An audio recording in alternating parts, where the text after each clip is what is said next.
ഇടുക്കി ചിന്നക്കനാലിൽ ഭൂസംരക്ഷണ സമിതിയുടെ നേതൃത്വത്തിൽ നടത്തിവന്നിരുന്ന അനിശ്ചിതകാല റിലേ നിരാഹാര സമരം അവസാനിപ്പിച്ചു.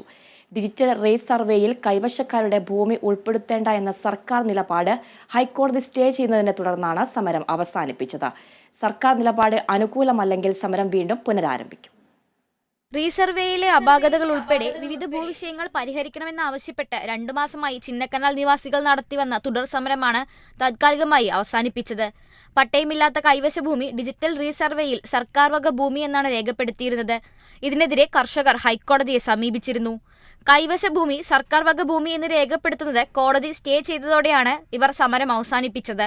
സർവേയെ സംബന്ധിച്ച് ജനങ്ങളുടെ ആശങ്ക പരിഹരിക്കുന്നതിന് വേണ്ടിയായിട്ട് പട്ടയമില്ലാത്ത ഭൂമിയിൽ സർക്കാർ ഭൂമി എന്ന് രേഖപ്പെടുത്തുന്ന ഒരു കോളത്തിൽ പൂരിപ്പിക്കുന്ന ഒരു നിലപാടായിരുന്നു ഇടുക്കി ജില്ല മൊത്തത്തിലായിട്ട് ഉണ്ടായിരുന്നത്.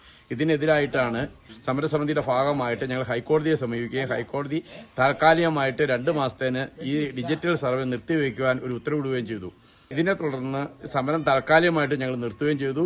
അതുപോലെ തന്നെ കേസിന്റെ തുടർ നടപടി അനുസരിച്ച് അടുത്ത ഘട്ട സമര നടപടികളും അതുപോലെ തന്നെ നിയമപരമായിട്ടുള്ള പോരാട്ടങ്ങളും ഞങ്ങൾ നടത്തുന്നതായിരിക്കും. 61 ദിവസം നാട്ടുകാർ ചിന്നക്കനാൽ സിംഗുകണ്ടത്ത് റിലേ നിരാഹാര സമരം നടത്തി. കോടതി സ്റ്റേ നൽകിയിട്ടുണ്ടെങ്കിലും സർക്കാർ നിലപാട് പ്രതികൂലമായാൽ സമരം പുനരാരംഭിക്കും. Kerala vision news, Idukki.